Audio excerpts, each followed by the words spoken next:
Buenos días, mi nombre es Paul Blas Tomás, soy originario del municipio de San Pedro Cajonos, en la Sierra Juárez de Oaxaca.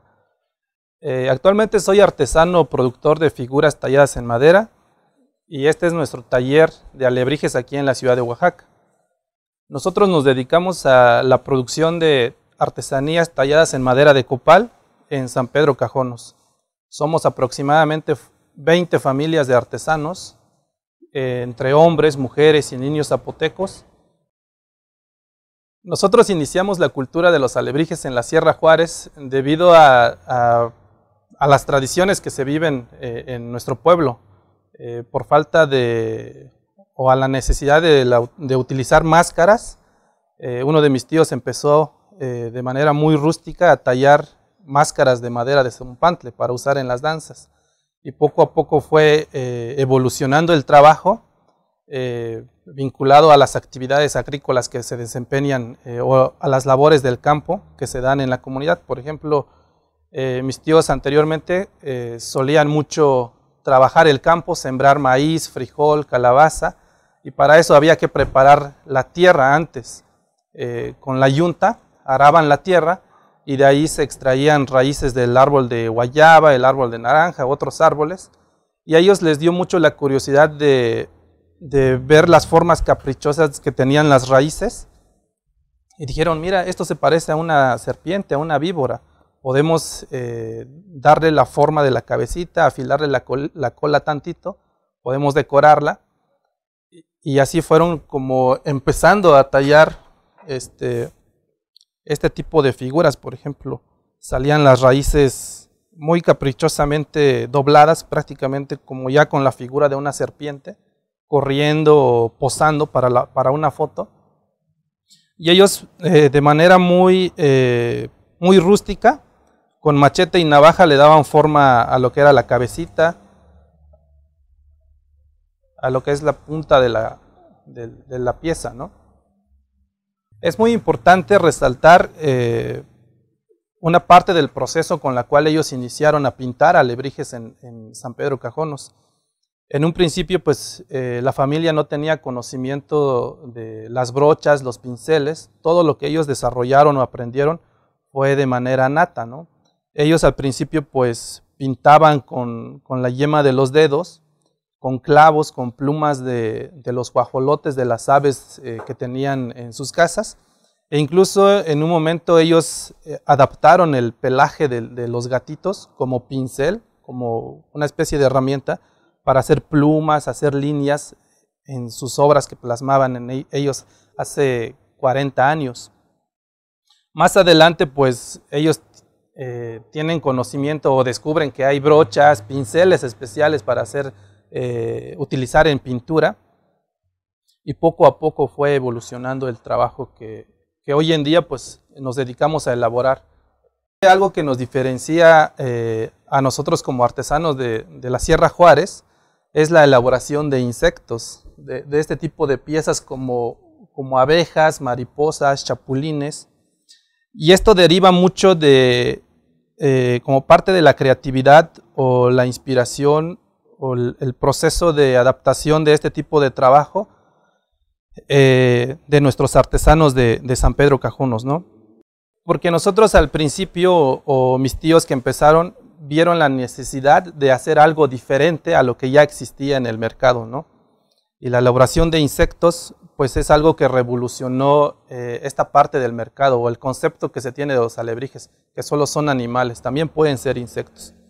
Es importante mencionar que en cada comunidad, cada artesano tiene su proceso, tiene sus técnicas, tiene los conocimientos que ha desarrollado, y en cierta medida cada artesano es muy celoso, muy reservado de sus propias técnicas para compartirlas con otros artesanos, ¿no? Incluso nosotros también tenemos procesos, tenemos técnicas que solo la familia Blas, solo como artesanos nosotros conocemos, y estos conocimientos son heredados de generación tras generación para no perder esta identidad que tenemos como artistas serranos. Bueno, la madera que utilizamos es el árbol de copal. Nosotros conseguimos la madera en nuestra comunidad. Como somos 20 familias, no ocupamos o no sobreexplotamos este tipo de madera. Solo recolectamos las ramas, podamos los árboles y de eso se aprovecha hasta la más pequeña rama para elaborar piezas pequeñas. De ahí salen nuestros famosos insectos, ¿no? Las libélulas, mantises, chapulines, todo tipo de insectos. Pero así es como se ve una rama de árbol de copal, y de aquí el artesano, cuando se le pide una pieza, cuando un cliente nos contacta y nos pide, ¿sabes qué? Quiero una rana posando con una mariposa en la lengua, ¿no? Y tú ves el árbol, lo tientas, imaginas la pieza, cómo puede estar escondida dentro de este tronco. Y bueno, una vez que hayas definido la posición de tu alebrije en este tronco, inicia la parte importante, que es trabajar con nuestra herramienta principal, que es el machete.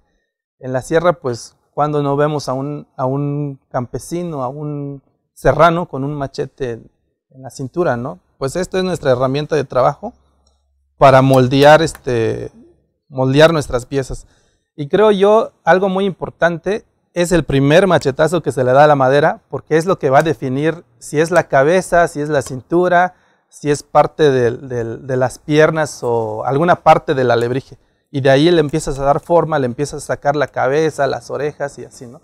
Hasta obtener una pieza, por ejemplo, un conejo. Este conejo es parte de este árbol, Estaba algo así, ¿no? Y de ahí salió esta pieza.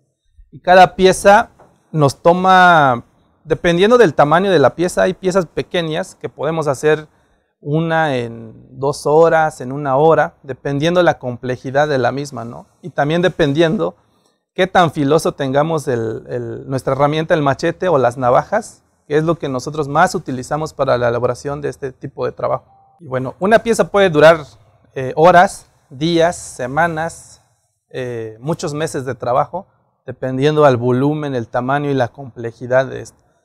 Después del tallado hay que pulir la madera, lijarlo, rezanarlo, cubrir las partes donde tienen superficies dañadas por el mismo machete. Y después de haber lijado la pieza en blanco, inicia la parte creativa, que por lo regular lo desarrollan más las mujeres. Las mujeres en nuestra comunidad tienden a ser más creativas en el uso de colores, en la parte de estar haciendo los detalles para las piezas, con los pinceles, con las pinturas acrílicas que utilizamos. Esta parte la dominan perfectamente las mujeres en nuestros talleres. ¿Y en qué consiste ese proceso? Consiste principalmente en tener una pieza ya lijada, por ejemplo este torito, y ponerle una capa de pintura ya sea blanca. A este proceso nosotros le llamamos fondeado. Hay que ponerle un color blanco para que enseguida los colores que vayan encima de este alebrije pues puedan ser un poquito más visibles o resalte un poquito más la esencia natural de ese color, ¿no?, que queremos plasmar en las piezas. Una vez fondeado, tenemos nuestra técnica muy característica de nuestro taller, que es el matizado. Con las brochas nosotros le damos forma, color, detalles a toda la parte del alebrije en sí. Y después de este proceso del matizado viene la utilización de pinceles finos. Pinceles y otras herramientas que nosotros utilizamos para trazar los dibujos, los patrones, las manchas, las escamas. Es algo que le da mucha identidad a nuestras obras. Escamas, puntos, líneas, fuegos. Cada pieza que elaboramos adopta la personalidad del artista que lo crea. Para hacer un alebrije no puedes estar triste, no puedes estar enojado, no puedes estar, tu cabeza estar en otro lado. Tienes que estar feliz haciendo lo que te gusta, feliz haciendo los trazos, los decorados de cada pieza. Y parte de tu esencia, de tu energía, pues se queda en cada pieza, ¿no? Y es lo que nosotros compartimos a nuestros clientes cuando llegan aquí al taller o llegan a la tienda buscando una pieza especial. Y nosotros nos pone muy, muy feliz cuando ese cliente que llega escoge una pieza que nosotros hicimos con mucha alegría, con mucho amor para ellos. Y estas piezas pues se van lejos, ¿no? No se quedan aquí cerca en la ciudad de Oaxaca. Lo que más nos emociona hasta cierto punto pues es que nuestras piezas salen de la Sierra Juárez, parte de ellas llegan aquí a la ciudad de Oaxaca, pero no sabemos a qué parte del mundo, hasta dónde puede llegar una pieza nuestra, ¿no? Y es lo bonito de compartir, de no dejar morir este tipo de artesanía, porque es muy bonito. Tratamos de heredarlo también a las nuevas generaciones, a nuestros hijos, a nuestros nietos, para que sigan haciendo ese trabajo y sigan impulsando pues el conocimiento, el arte que se produce o que producen las manos serranas en San Pedro Cajonos. Algo que nos motiva a nosotros es precisamente conocer a mucha gente de todo el mundo que llegue a este punto, que llegue a este taller y diga, oye, ¿sabes qué? Vi tu trabajo en Europa, vi tu trabajo en Estados Unidos, vi debajo de la pieza decía, por ejemplo, Paul Blas, San Pedro Cajonos, te busqué en internet, te busqué en Facebook, en redes sociales, te encontré y eso me llevó a venir a conocerte, venir a conocer tu trabajo, llevarme una pieza tuya. Es algo que a nosotros creo que más allá del valor comercial que pueda tener una pieza, el sentimiento, las palabras, el halago de la gente, del público, de nuestros clientes, es lo que nos alimenta la inspiración, la creatividad de seguir trabajando, seguir creando piezas únicas, piezas diferentes, seguir conservando la calidad de nuestros trabajos, porque el hecho de que recibamos un pedido de 50, 100, 400 piezas, eso no implica que hagamos cantidad, sino que hay que conservar la calidad de cada una de las piezas, invertir el tiempo necesario para crear una pieza de calidad y que nos tome 3, 4, un año de trabajo, pero sí entregar la calidad que nos caracteriza a nosotros como artesanos de la sierra.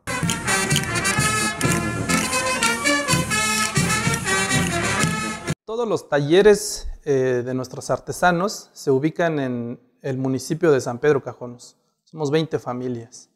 De eso nosotros al principio pues teníamos mucha necesidad de que la gente que llegaba aquí al estado de Oaxaca pues pudiera visitar nuestros talleres y era algo pues relativamente complicado por la distancia. Habría que viajar 3, 4 horas y en un día, ¿no? Era muy pesado para la gente. Vi la necesidad de acercar un poco nuestro trabajo, parte de nuestra cultura, nuestras tradiciones, nuestro trabajo, al público que llegaba aquí a la ciudad, ¿no? Entonces nos vimos en la necesidad de poner en un principio pues un taller donde nosotros pudiéramos pintar, decorar como pasatiempo nuestro trabajo. Surge la necesidad también de que empezamos a recibir gente interesada en conocer los alebrijes que se hacen en la Sierra Norte. Nos topábamos con gente que venía de Europa, de Estados Unidos, de diferentes partes del mundo, y llegaban a nosotros específicamente buscando un alebrije del artista Rogelio Blas, David Blas, Constantino Blas. Entonces para nosotros fue muy emocionante descubrir que sí la gente nos estaba encontrando, sí la gente quería conocer el trabajo de estos artistas. Y en un momento tomamos la decisión de crear este espacio como una tienda física donde el público llegara y tuviera al alcance una obra de nuestros artistas. Y es así como hemos logrado en este pequeño espacio tener no todas las piezas, porque somos 20 artesanos y cada familia, cada artista tiene aproximadamente 30, 40 modelos de alebrijes. Entonces prácticamente estamos hablando de más de 500 modelos de alebrijes que se producen, que en sí cuando un cliente nos contacta y pide algo especial, pues también lo podemos hacer. Tenemos la tienda aquí en la ciudad de Oaxaca, específicamente en el barrio de Jalatlaco. La tienda se ubica sobre Boulevard Eduardo Vasconcelos, número 218. Y nuestro taller está aquí al lado, cruzando Boulevard, en la calle de Niños Héroes, 306 letra A. En el taller, pues prácticamente es el espacio donde nosotros decoramos nuestras piezas, pulimos la madera y también es un espacio donde nosotros invitamos a nuestro público, a la gente local, a la gente que visita Oaxaca, a que venga pues empaparse del proceso de creación de alebrijes, como lo es específicamente la pintura, el decorado. Les proporcionamos una pieza de 10, 12 centímetros ya preparada y nos sentamos con los clientes, con los niños, a decorar su propio alebrije. Y es una experiencia que nosotros ponemos en ellos y ellos pues de alguna manera se involucran y aprenden a valorar la artesanía, el trabajo hecho a mano. Es muy importante también eso, que la gente empiece a reconocer el esfuerzo que nosotros tenemos para crear una pieza totalmente a mano. Todas las personas que quieran venir a este espacio, conocer el trabajo que se hace por manos zapotecas y también que se admire un poquito de nuestra cultura y tradiciones, ¿no? En un principio, hace 10 años, nosotros apostamos muchísimo a tener presencia en redes sociales, en internet. Yo me reunía con mis hermanos, mis tíos, expresaba a ellos la necesidad que teníamos de que el público nos encontrara directamente como artesanos productores, porque era algo muy difícil para nosotros esperar en nuestro taller a que llegara un intermediario, un mayorista y acaparara toda nuestra producción, sin tomar en cuenta el proceso, el trabajo que nosotros hemos requerido para preparar un lote de 20, 30 piezas. Y eso me llevó a tener esa inquietud de decir, tengo que hacer algo para que la gente que consume este tipo de arte pueda contactarnos y darle de mano a mano la calidad del esfuerzo que nosotros elaboramos, a final de cuentas, para ellos. Estaba yo muy emocionado, no teníamos nada hace 10 años, absolutamente nada, solo teníamos la idea, la noción de que queríamos tener una tienda en línea que dijera Alebrijes de San Pedro Cajonos. Y eso también, ¿por qué? Porque todas nuestras piezas están firmadas. Nombre del artesano, San Pedro Cajonos, Oaxaca, México. Todas. Pero ¿qué pasa cuando llegan aquí a valles centrales o a otros pueblos donde se produce el trabajo? Pues muchos artistas o intermediarios pues borraban nuestro nombre, borraban nuestra firma con pintura y le ponían fulanito de tal, pueblo tal, y ahí se cortaba como esa difusión que le dábamos al trabajo. Incluso mucha gente dice, no, yo he visto ese trabajo y no es tuyo, es de otro pueblo y es de otro artesano, ¿no? Y eso pues era pues algo muy triste para nosotros, porque a final de cuentas nos costó mucho trabajo que la gente hoy en día sepa que en San Pedro Cajonos, en la Sierra Juárez, desde hace 45 años se producen alebrijes. Se creó entonces la primera página web, que era una página pues de esas que te dicen, crea tu página web gratis, ¿no? Pusimos fotos del pueblo, de los artesanos, de algunas figuras, así como jugando ahí a crear una página web. Y fue muy curioso porque tardó creo que unos 2 meses cuando recibimos un correo de un cliente de Monterrey. Nos dice, ¿sabes qué? Me interesa tu trabajo. He estado buscando este tipo de artesanías hace mucho tiempo. Me gustaría que me compartas fotos o si tuvieras un catálogo. Tuve un catálogo de 10 piezas. 10 fotos era el primer catálogo que tenía yo. Las primeras 10 piezas se las mandé al cliente y recibimos un pedido de 50 piezas. Fue el primer envío que realizamos vía comercio electrónico y eso me nutrió bastante, me dio mucho el impulso, la motivación de decir, ¿sabes qué? Esto es lo que yo tengo que hacer. Esto es a lo que yo me tengo que dedicar.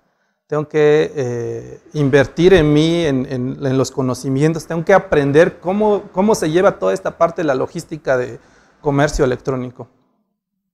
Entonces, hoy en día, pues, derivado de la pandemia, pues algo que limitó mucho los talleres, pues es precisamente que se hayan cancelado ferias, exposiciones, por ejemplo la Guelaguetza.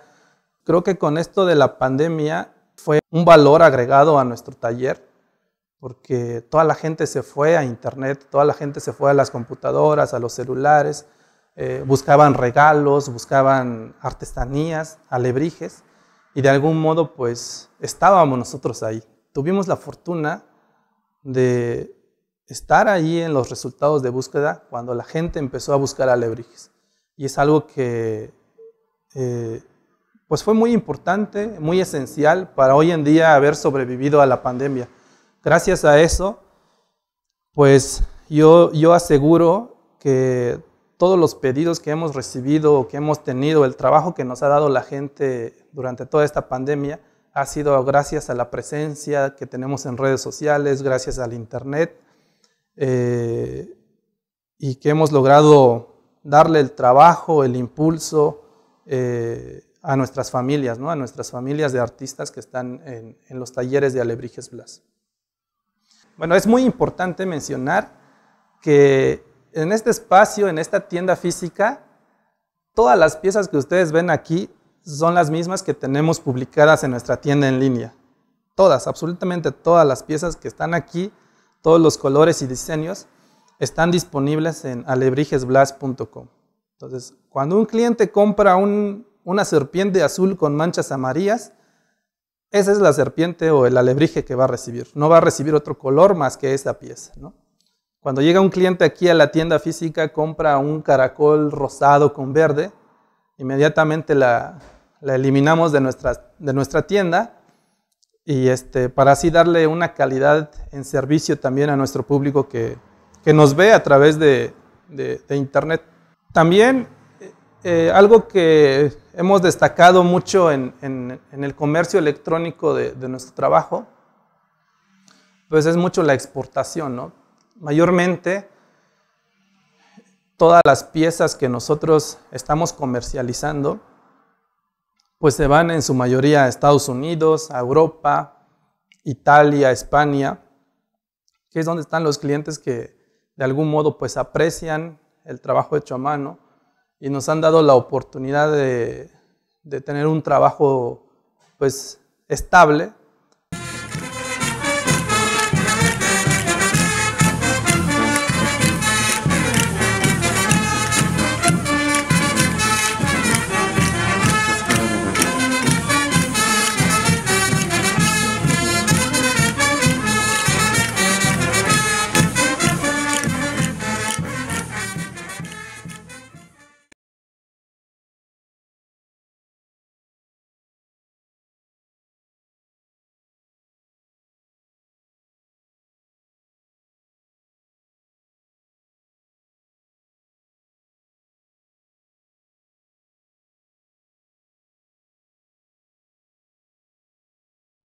En el marco de la 13ª Semana de las Culturas de la Sierra Juárez, nos acompaña la doctora Laura Diego Luna.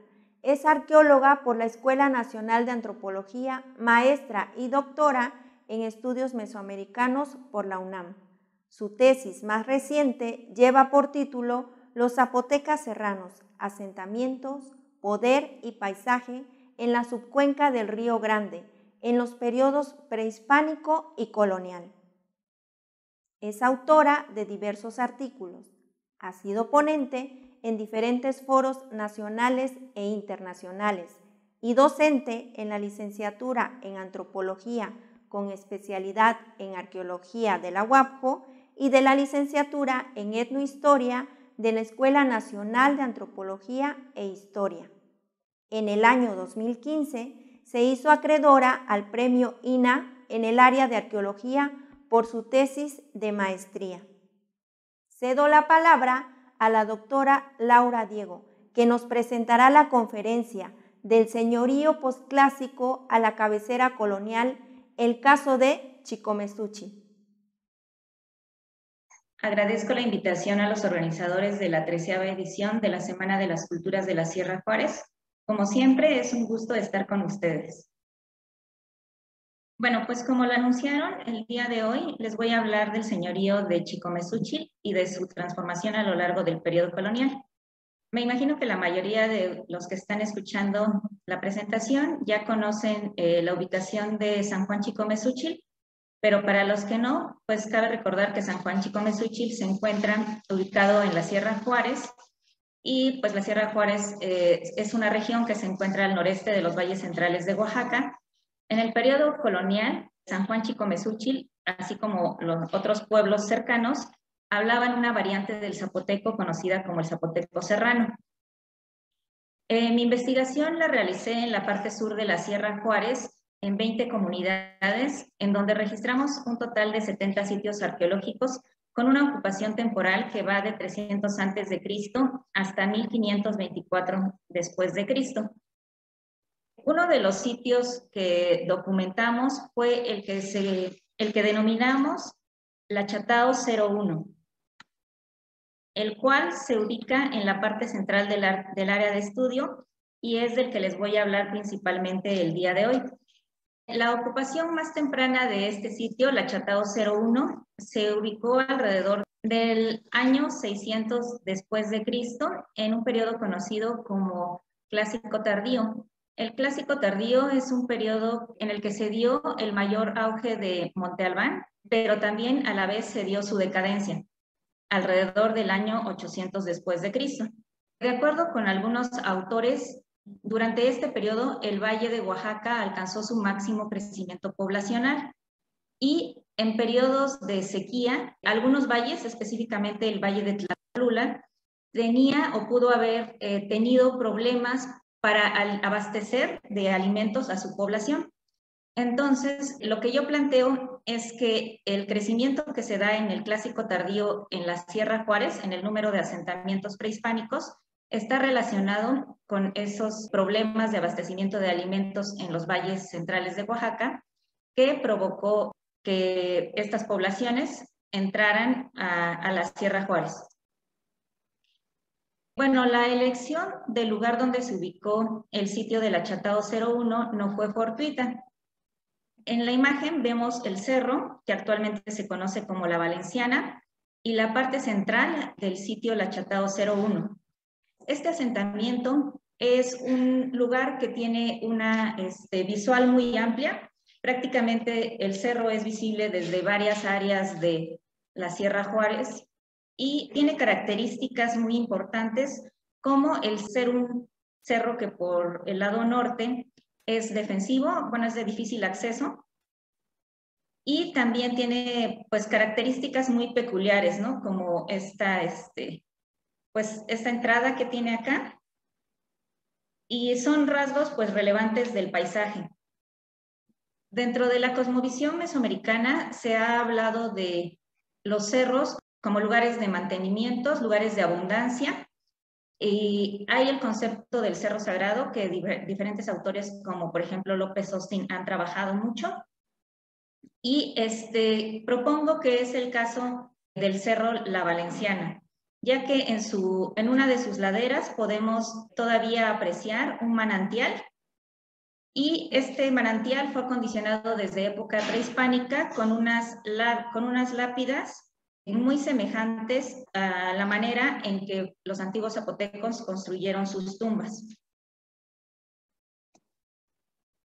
Bueno, hasta el momento nos hemos referido a este asentamiento como la Chatao 01 y ya dijimos que también se conoce actualmente como la Valenciana, pero en la documentación de archivos encontramos otros nombres como Yajila y sus variantes, y un nombre muy parecido fue registrado en 1870 por el ingeniero alemán Enrique Slayer, quien registra el nombre de Jiahuila, y para la ladera cercana, Laxi-Lahuetzi. También a principios del siglo XX, Oscar Schneider registró unos nombres para este lugar. Uno de ellos fue Rory Yetuyetzi, pueblo de la Villa Vieja, y también mencionaba que la ladera se llamaba Laxi-Lahuetzi. Igualmente, este investigador anotó para otra parte del cerro un nombre muy parecido al que ya hemos referido, y es el de Xiahuila. Ya en la mitad del siglo XX, el historiador ixtleco Rosendo Pérez registró únicamente el nombre de la Valenciana. Y otro nombre que se denomina a este lugar es el de Jiayetza o Cerro del Rayo, que fue la manera en que registró Carmen Cordero en el año 2004 a partir de la historia oral. Y es también un nombre que actualmente han retomado los habitantes de la Chatao a partir del ecoturismo para denombrar a este cerro.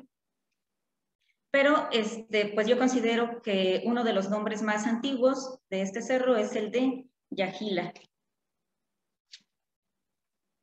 Y bueno, en el mapa, este es el mapa de Enrique Schleyer de 1870, y vemos lo que ya les decía, el cerro La Valenciana, que acá está la entrada que veíamos en la foto, denominado como Xiahuila, la ladera como Latzi Lahuetzi, y otro lugar que se conocía como Loma Lahuetzi. Este es el dibujo, el esquema hecho por Schneider. Y aquí vemos los nombres que ya decíamos, el de pueblo de la Villa Vieja, la ladera llamada La Huetzi, y también otro lugar dentro del mismo cerro que él registra como Xiahuila. Para el periodo posclásico tardío, que es un periodo que va de 1200 a 1524 después de Cristo, tenemos un aumento en el número de asentamientos en la región, de 28 en el periodo anterior a 49 en este periodo.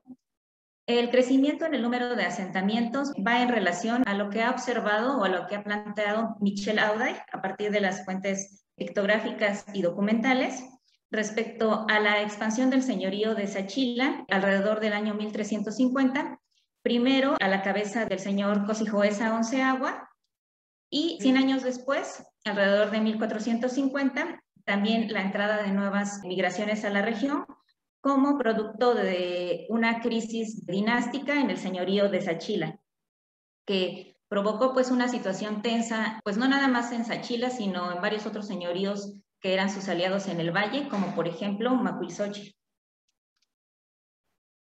También en este periodo del posclásico tardío, de acuerdo a las fuentes, vemos que la región fue conquistada por los mexicas. En la pantalla vemos una lámina del Códice Mendoza donde se aprecian algunos pueblos cercanos como Jaltianguisco y Yoloxonelcuilan, el actual Yolox, que fueron conquistados por la Triple Alianza. Y aunque no aparece registrado Chicomesuchil, es posible pensar que también fue conquistado o que tuvo presencia en este lugar el Imperio Mexica. Bueno, para este periodo posclásico, el sitio de la Chatao 01 en la zona convive con otros sitios de segundo rango, como son la Tubi 01, que es también conocido actualmente como San Lucas Yatao, la comunidad de Santa Marta la Tubi, y el sitio de Llavecía 01, Pueblo Viejo de Llavecía, en Santa María Llavecía. Son dos sitios de segundo rango que se ubican también en el área y de los que voy a hablar un poco. Y otros dos sitios, bueno, que arqueológicamente ubicamos como de tercer rango, pero que aparentemente son partes componentes o lo que serían barrios del sitio La Chatao 01. Y estos son Chicomesuchil 01, el Pueblo Triste de Chicomesuchil y Amatlán 01. Este es un diagrama de polígonos de Thyssen en donde se muestra más o menos el área de influencia que pudo haber tenido Amatlán 01, un sitio de primer rango, y el área de influencia de los otros sitios de segundo rango, la Tubi 01 o San Lucas Yatao y Llavecía 01 o Pueblo Viejo de Llavecía.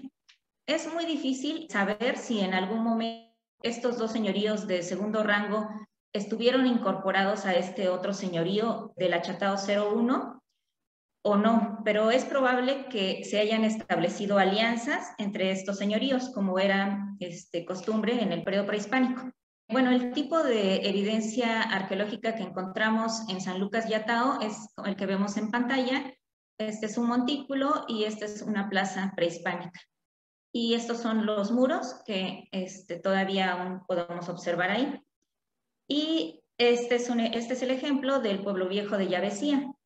Y esta sería la planta arquitectónica. Estas son plazas y estos son basamentos que actualmente se conservan y sobre los que se desplantaron edificios o estructuras que muchas veces sirvieron como espacios donde residían los gobernantes o los sacerdotes.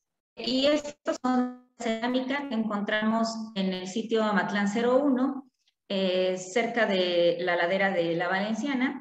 Y esta foto fue tomada desde una plaza en el pueblo triste de Chicomesuchil.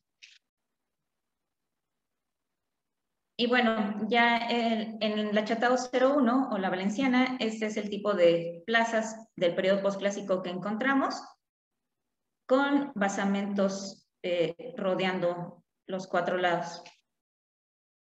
En esta plaza, más o menos en esta porción, a través de una excavación no controlada, se encontró un adoratorio de una fase constructiva previa, y este adoratorio tiene la particularidad de tener grecas del estilo que también encontramos en algunos sitios posclásicos aquí en el Valle de Oaxaca, como Mitla y Teotitlán del Valle, y son estas grecas formadas por pequeñas piedras cortadas. Los españoles llegan al Valle de Oaxaca alrededor de 1521. Entran a Huaxyacac, pero pensamos que la conquista de la Sierra Juárez se dio alrededor de 1523 o 1524, cuando se tiene documentada una incursión a cargo de Rodrigo Rangel a lo que después sería o iba a ser la Villa Alta de los Zapotecas. Y bueno, aunque no lograron conquistar la zona de Villalta, pues es posible que sí que hayan conquistado esta parte, porque ya para 1526, de acuerdo con el título de Santa María Tiltepec-Mije, que reconstruye la ruta que siguió el conquistador Diego de Figueroa y que va mencionando varios lugares, pues menciona algunos pueblos en el área de estudio, y entre ellos Chicomesuchil.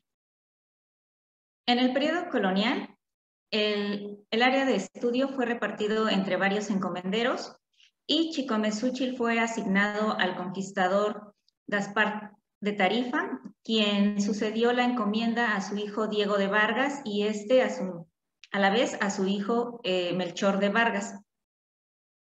En este periodo, Chicomesuchil era una cabecera dentro de la jurisdicción de Ixtepeji. Anteriormente, en esta área, en el periodo posclásico, había 3 señoríos de diferente rango. Habíamos mencionado que no sabíamos si en algún momento la Chatao 01 había conquistado a los demás o por medio de alianzas, pues habían llegado a ser un solo señorío o no. Eso pues es muy difícil de saberlo. Lo que sí sabemos es que en el periodo colonial todo este espacio llegó a ser la cabecera de Chicomesuchil, y también se incluyó un área que en el periodo prehispánico no era parte del señorío de Chicomesuchil, y es el área en esta parte de Yaguiche, o que también en el periodo colonial se conoció como Macuiltepec. En este periodo, Chicomesuchil contaba con 11 estancias, según la suma de visitas de 1548, y aunque no tenemos datos exactos sobre la drástica disminución en la cantidad de habitantes, sí podemos hacer una propuesta a partir del número de asentamientos posclásicos que registramos con respecto al número de estancias o de barrios que nos da la suma de visitas. Y en el caso de Chicomesuchil, por ejemplo, en el área que después fue la cabecera colonial, se registraron 18 sitios posclásicos, y ya en el periodo colonial solo tenemos 11 estancias, ¿no? Lo que nos está hablando pues de esta disminución en la población, pues provocada, entre otras cosas, por las epidemias que azotaron a la población local. Otro aspecto que quisiera destacar en esta plática es el papel que tuvieron los señores de Chicomesuchil, tanto en la conquista como en la pacificación y el mantenimiento del orden a lo largo del periodo colonial. En pantalla vemos una imagen del lienzo de Chicomesuchil que algunos autores habían propuesto, que se trataba de una imagen de la conquista en la década de 1520, autores como Carmen Cordero o Peter Gerhard. Sin embargo, Michel Audi, a partir de la identificación de los personajes que aparecen mencionados en las glosas, propone que se trata de una representación de una revuelta que tuvo lugar alrededor de 1550 y que fue una respuesta local a una rebelión mayor que ocurrió en este año en la Villa Alta de los Zapotecas, pues cerca de esta zona. Y también en la imagen lo que vemos es al señor de Ixtlán o la Yetzi, también al señor de Yahuiche y al señor de Capulalpan, quienes se encuentran enfrentando a los españoles. Y de este lado, lo que vemos es a los señores de Chicomezúchil, que aparecen pues con sus nombres calendáricos, pero también con el término coque, que es el término que en zapoteco, con el que en zapoteco se designaba, según Fray Juan de Córdoba, a los señores de casta, o es decir, pues a los antiguos gobernantes indígenas. Y vemos que estos señores están dando regalos a los españoles. Entonces, desde este momento, pues vemos que los señores de Chicomezúchil fungieron como aliados de los españoles. Y ese apoyo también lo vemos que se lo otorgaron en 1660, en donde hubo una revuelta en Capulalpan en la que los caciques de Chicomezúchil apoyaron al teniente del corregidor. Y también en esta revuelta, que se originó por la manera en que el teniente efectuaba el cobro de los repartimientos, una especie de crédito, pues a raíz de los abusos que cometía contra las personas que no pagaban a tiempo, también hubo revueltas en los pueblos cercanos, por ejemplo, en Teococuilco, en donde también los señores de Chicomezúchil pues brindaron apoyo al corregidor de este lugar. Y también en 1707, el cacique de San Juan Chicomezúchil, don Juan Bautista, fue acusado de ayudar o de servir a los alcaldes mayores en el repartimiento de la grana y de ser muy estricto en el cobro, y cuando pues no pagaban a tiempo, aprendía y azotaba a la gente. Y pues además también los obligaba a darle servicios a él y pues sin dar ninguna paga a cambio. Otro de los temas que quiero tratar en esta plática es el de los traslados de los asentamientos durante el periodo colonial.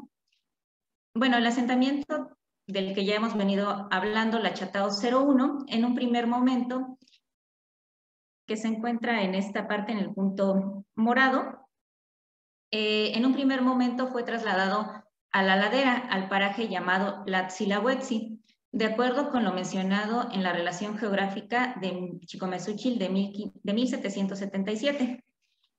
Posteriormente, como parte de un primer programa de congregaciones, en la Nueva España hubo dos grandes programas de congregaciones, es decir, de estos traslados de población que en el periodo prehispánico eran dispersas y que en el periodo colonial trataron de reunirse en asentamientos nucleados. La Chatao 01, que ya se encontraba en la Huetze, fue trasladado a esta parte donde está la estrella, que es la actual localización de San Juan Chicomezúchil. Esto alrededor de 1548. Después, alrededor de 1599, se tiene documentado que el virrey le encomendó a un visitador llamado Gaspar de Aburruza que visitara y demarcara San Juan Chicomezúchil. Pero aquí a lo que se refiere es más bien a que acercara estas estancias, que son todos estos puntos en amarillo, a una ubicación pues más próxima a la cabecera. Y durante este periodo, uno de los traslados que se efectuó fue el sitio de San Lucas Yatao, que se encontraba en esta parte, y fue trasladado a un paraje actualmente dentro del actual Amatlán, llamado Laxta, y que es este punto de acá. Y en ese periodo, más o menos, se desarrolló, en ese lugar más o menos se desarrolló un tiempo, y alrededor de 1615 se efectuaron algunas rectificaciones en estas congregaciones que no siempre se hicieron en lugares aptos. Y más o menos alrededor de esta fecha, el asentamiento que ya estaba en Laxta fue trasladado al actual San Miguel Amatlán, acá. Y otro asentamiento que también fue reubicado más o menos alrededor de la primera mitad del siglo XVII fue el pueblo viejo de Yabesía, que durante algunos años se había desarrollado en su lugar prehispánico, pero ya para este tiempo fue trasladado al otro lado del río, en el actual Santa María Yabesía.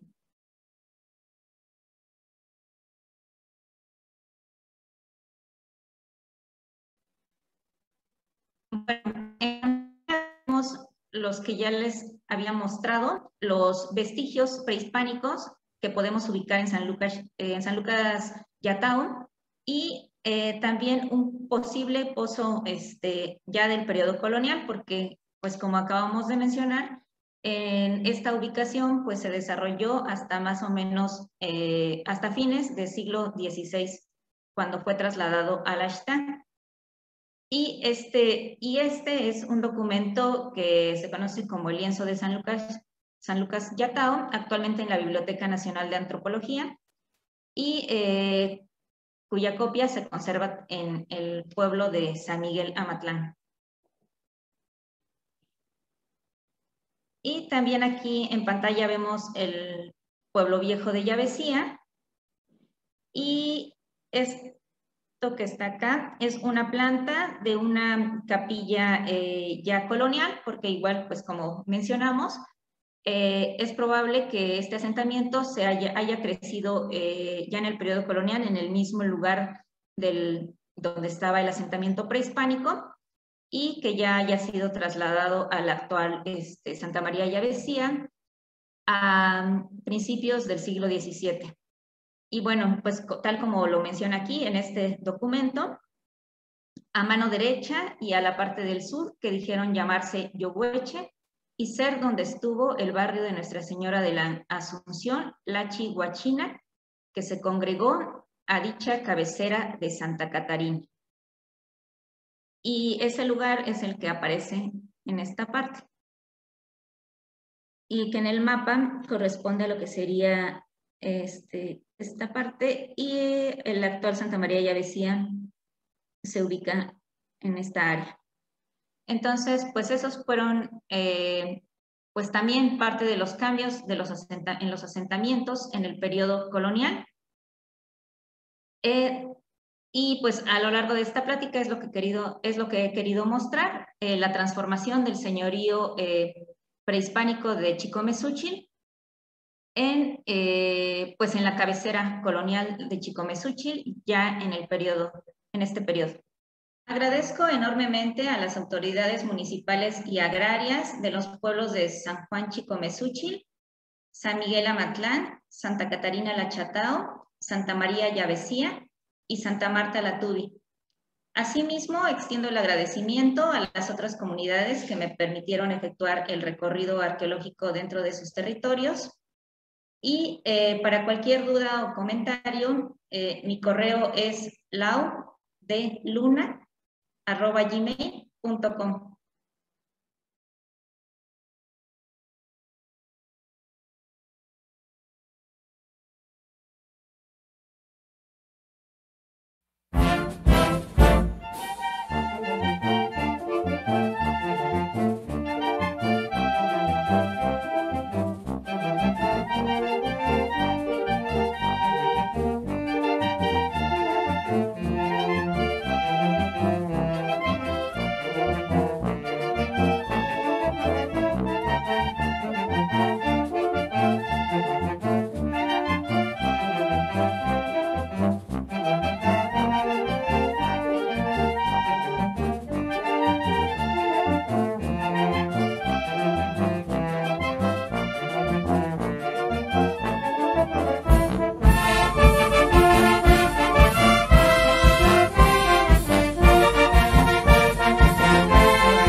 Nos encontramos aquí en la comunidad de Galatao de Juárez, la cuna del Benemérito de las Américas. Mi nombre es Teresa Hernández Santiago y hoy les voy a contar un poco sobre el trabajo que venimos realizando en la empresa La Luz de Juárez. De la variedad que tenemos aquí en la mesa, lo que son las libretas, los bordados, los lapiceros, la pintura. Empezamos aproximadamente hace 5 años a elaborarlos y a venderlos en el mercado o en los tianguis orgánicos que se realizaban. Y aproximadamente hace 3 años empezamos con la elaboración de mermeladas. Esto a base de fruta 100% orgánica, que lo podemos conseguir con los mismos compañeros productores o artesanos, lo venden y nosotros lo procesamos. También la panela, que es lo que decidimos nosotros hacerlo con la panela, ya que las mermeladas que comercialmente conocemos pues contienen mucho azúcar y sabemos que eso nos hace daño a la salud.